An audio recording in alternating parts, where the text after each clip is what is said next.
अच्छी शुरुआत है। एटलीस्ट अब कहा जाकर देश के युवाओं ने, चाहे वो आरएसएस के मोहन भागवत हो, नरेंद्र मोदी जी हो या पार्लियामेंट में बीजेपी के एमपी हो, ये मजबूर कर दिया कि अब तुम लोगों को जेनजी से बात तो करनी पड़ेगी। लेकिन मुझे ऐसा लगता है कि कुछ नए चेहरे को, यंग चेहरे बात करेंगे तो शायद कुछ फर्क पड़ेगा। इतने बुजुर्ग लोगों के साथ जेनजी से बात करेंगे तो जेनजी रिलेट नहीं कर पाएंगे। तो अगर मुझे एडवाइस देनी तो मैं एडवाइस यही दूंगा, try to bring some new and young faces. हम जंतर मंतर पर क्यों बैठे थे? बात करने के लिए बैठे हुए थे।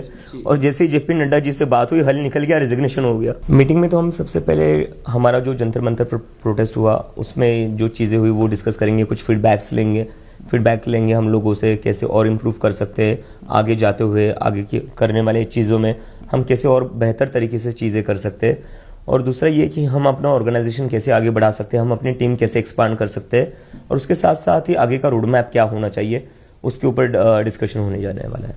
सीजेपी पॉलिटिकल पार्टी में कन्वर्ट हो सकती है आगे कैसे? नहीं, उसका तो अभी कोई डिस्कशन नहीं होने वाला है। वो हम लोगों का पहले से एक कंसेंसस है कि अभी के लिए इसे एक सोशल मूवमेंट ही रखना है। ओके। आरएसएस के सरसंघचालक मोहन भागवत इन्होंने कहा है कि जेनजी से, स्पेशली जेनजी से इंटरेक्ट होने वाले, उनसे बातचीत करने वाले क्या कहते हैं, क्या कहेंगे आप इसके बारे में, उनके इस विचार? मैं कहूँगा अच्छी शुरुआत है। एटलीस्ट अब कहा जाकर देश के युवाओं ने, चाहे वो आरएसएस के मोहन भागवत हो, नरेंद्र मोदी जी हो या पार्लियामेंट में बीजेपी के एमपी हो, इन लोगों को कहीं ना कहीं मजबूर कर दिया कि अब तुम लोगों को जेनजी से बात तो करनी पड़ेगी।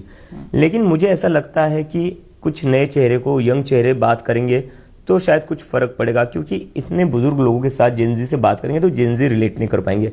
तो अगर मुझे एडवाइस देनी तो मैं एडवाइस यही दूंगा, try to bring some new and young faces and educated faces. इसी को लेकर केंद्रीय मंत्री एसपी सिंह बघेल इन्होंने कहा है कि जेनजी से बात करके जो समस्या है उसका हल निकलेगा, बातचीत होनी चाहिए, उसमें फायदा है। बिल्कुल बिल्कुल, बात करके ही हल निकलेगा ना, और कैसे हल निकलेगा? हम जंतर मंतर पर क्यों बैठे थे? बात करने के लिए बैठे हुए थे। और जैसे ही जेपी नड्डा जी से बात हुई, हल निकल गया, रेजिग्नेशन हो गया।